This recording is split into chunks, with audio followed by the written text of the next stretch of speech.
Shalom Rabotai, Shabbat Shalom, Bezrat Hashem, ce Shabbat, ça y est, nous commençons l'histoire de notre peuple avec la parashat Lech Lecha. Toutes les parachiotes qui ont précédé, comme a eu coutume de le dire, c'est pas le Rav de Yehuda, c'est la préhistoire. C'est juste la mise en bouche, c'est juste la mise en gestation de l'avènement de Avraham Avinu, qui va s'avérer effectivement être notre père, celui qui va réinstaurer cette nation hébraïque à laquelle nous aspirons.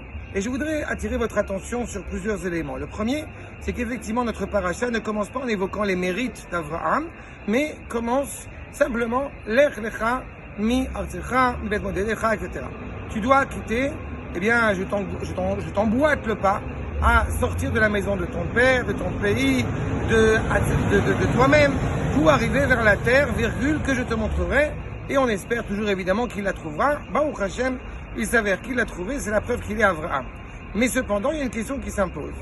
Nous avons terminé la paracha de Noach avec l'évocation du père Terach, le père de Avraham, qui prend son fils et sa bru et sa petite fille, Sarah et Menou, vers la terre de Canaan, même si c'est arrêté à Haran. Alors la question qui s'impose, auquel vous évidemment essayez de répondre nos Chachamim, notamment le Ramban, c'est d'où sort-il? Est-ce que, quand il lui est dit Lech Lecha, c'est un libre choix de la part d'Avraham, et sort-il justement de Ur Kasdim, ou sort-il de Haran? Certains décisionnaires vont dire, il est reparti à Ur Kasdim, et de là-bas, il est sorti pour venir vers Eretz Israël. D'autres vont dire au contraire, non. Même si effectivement, la sortie d'Avraham commence dès Ur Kasdim, c'est-à-dire que malgré la débâcle, puisque le frère de Haran, je vous le rappelle, a été brûlé, il a commencé son périple vers Eretz Israël par toutes ces stations, par toutes ces difficultés, par toutes ces complexités, encore une fois, que nous pouvons traverser. Et nous comprenons encore moins, du coup, comment est-ce possible de dire Lech Lecha, sous-entendu, va pour toi, va pour ton bon plaisir. On pourrait répondre que dit le Kliyakar, c'est-à-dire il est difficile vraiment de se libérer des différents jougs dans lesquels on peut se retrouver, c'est-à-dire de quitter son pays, de quitter sa maison, de quitter ses habitudes. Donc c'est progressif. Pour que tu comprennes l'authenticité de l'amour d'Akadosh Baruch Hu, pour que tu comprennes l'authenticité à combien c'est bon pour toi, de sortir et d'accéder réellement à cette identité hébraïque authentique.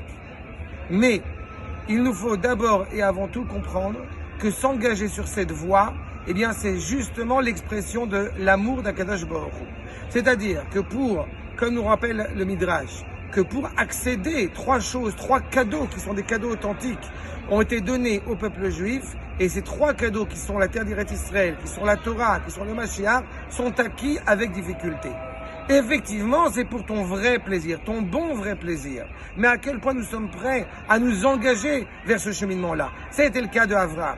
Et je terminerai avec votre permission avec l'évocation de Rabbi Avraham ben Avraham. Tous les gens qui ont suivi la conversion, en général, il est évoqué, le nom de leur père qui est invoqué, c'est justement Avraham Avinu.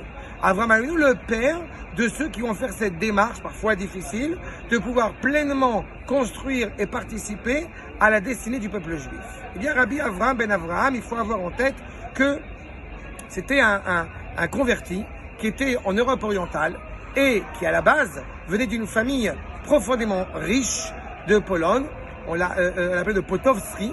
Il était animé par une culture chrétienne et ses parents l'ont envoyé dans un internat en vue d'étudier le Nouveau Testament notamment et surtout de devenir curé. Seulement, il a rencontré, semble-t-il, nous raconte l'histoire, il a rencontré un vieux monsieur juif qui a commencé à l'intéresser aux sources hébraïques, aux sources juives. Il a fini de fil en aiguille à se convertir jusqu'à sortir de ce monastère et vouloir épouser pleinement la tradition juive. Ses parents, folles de rage, folles d'inquiétude, le cherchent, ne le trouvent pas.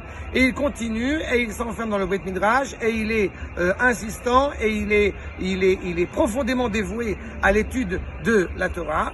À un moment donné, semble-t-il par dénonciation, ses parents arrivent à le retrouver. Dans l'espoir, évidemment, le curé a l'espoir d'arriver à le faire teshuva, entre guillemets, et de le ramener à la culture impure de la chrétienté. Mais lui récuse cette idée. Et au fur et à mesure qu'ils vont le menacer et mettre ça à exécution, à le brûler sur le bûcher, il le conjure de faire teshuva et de revenir vers la tradition chrétienne. Ce qu'évidemment il a récusé. Non seulement il a récusé, mais en plus de ça, eh bien il insiste en rappelant le lien intrinsèque entre Akadosh Baruch Hu et Am Israël. Mikamecha, Kegoy Echad, Vaaretz. Et il poursuit ce cheminement-là avec une mélodie qui va être chantée et récitée avec ces versets extraits de Teilim dans la yeshiva, bien plus tard, la yeshiva de Volojine. Justement, j'y arrive. Parce que dans son étude, il va favoriser, étudier avec un grand Talmid Chacham qu'il a connu à Vilna, qui s'appelle effectivement le Gaon de Vilna. Et le Gaon de Vilna va l'encourager sur cette voie. Il va être malheureusement brûlé sur le bûcher, mais son nom est inscrit à l'éternité. On a exactement la même dimension que nous retrouvons bien avant dans l'histoire de notre patriarche avec Abraham, qui est prêt à rentrer dans la fournaise par amour pour Akadosh Baruch Hu, par certitude de cette parole vraie. Et je crois que c'est ça le plus grand plaisir. Ce n'est pas de vivre des paroles vaines ou de vivre sur un cheminement qui n'a ni queue ni tête et qui n'a pas de sens, mais qu'au contraire, étant animé par la vérité, par l'amour de la vérité, eh bien nous avons le plaisir de pouvoir d'abord être animé par elle, vivre pour elle, et que Dieu ne plaise, eh bien de aussi, s'il est nécessaire, de mourir pour elle. Que Bezrat Hashem, nous ayons ce privilège de vivre pleinement cet amour d'Akadosh Baruch Hu, ici, chez nous, en Eretz Israël, et je suis certain que cela annoncera la délivrance finale pour le peuple et par la suite pour l'humanité. Shabbat Shalom.